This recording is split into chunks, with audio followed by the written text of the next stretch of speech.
Para diplomat utama dari Amerika Serikat dan Rusia telah bertemu di Riyadh, Arab Saudi, pada Selasa guna mendiskusikan peningkatan hubungan dan negosiasi untuk mengakhiri perang di Ukraina. Pembicaraan ini merefleksikan perubahannya besar dan cepat dalam kebijakan luar negeri Amerika Serikat di bawah Presiden Donald Trump. Dalam pertemuan tersebut, Rusia dipimpin langsung oleh Menteri Luar Negeri Sergei Lavrov dan penasihat utama kebijakan luar negeri Yuri Ushakov.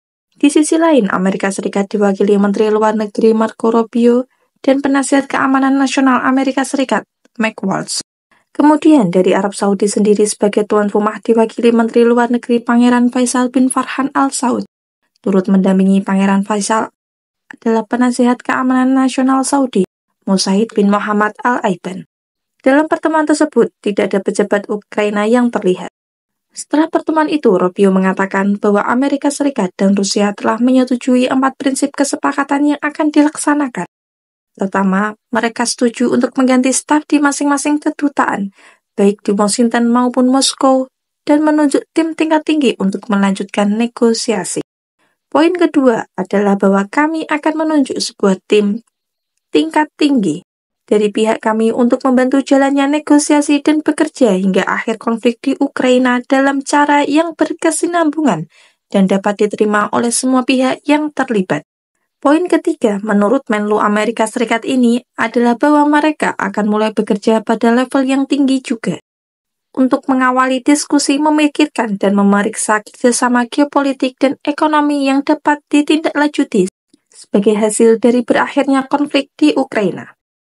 Poin terakhir, lanjut Rubio, adalah mereka telah setuju bahwa sementara tim tersebut mengerjakan semua rencana itu, 5 diplomat yang ada di lokasi pembicaraan tersebut tetap akan berada di sana dan terlibat dalam proses tersebut untuk memastikan bahwa proses tersebut berjalan dengan produktif.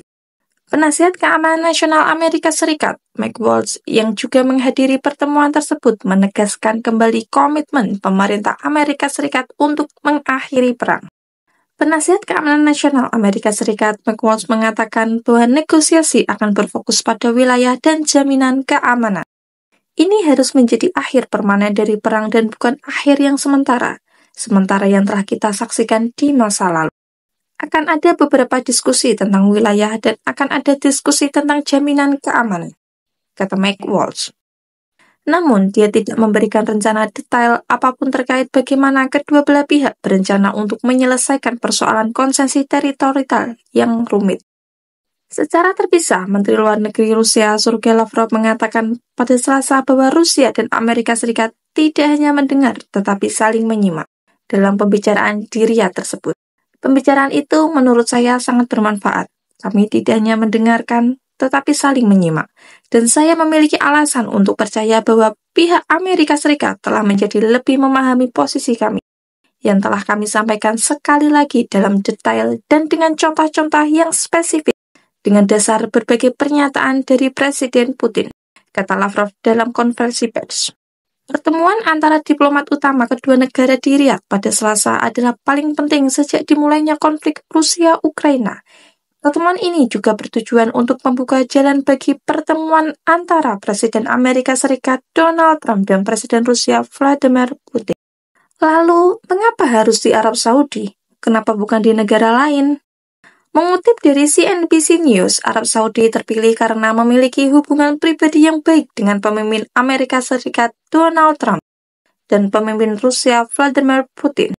Saya rasa tidak ada tempat lain di mana pemimpin memiliki hubungan pribadi yang baik dengan Trump dan Putin, kata komentator Saudi Al-Sihabi, seraya menambahkan bahwa bagi Arab Saudi, acara tersebut bergengsi dan meningkatkan kekuatan lunak Saudi secara regional dan global.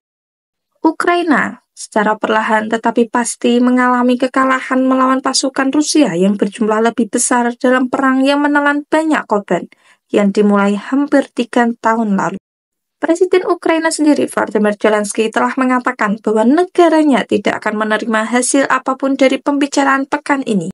Jika negara tersebut tidak diikutsertakan, sekutu-sekutu Eropa juga menunjukkan keprihatinan karena mereka dikesampingkan. Di luar soal Ukraina, pertemuan ini telah diperkirakan akan fokus pada pencairan hubungan kedua negara.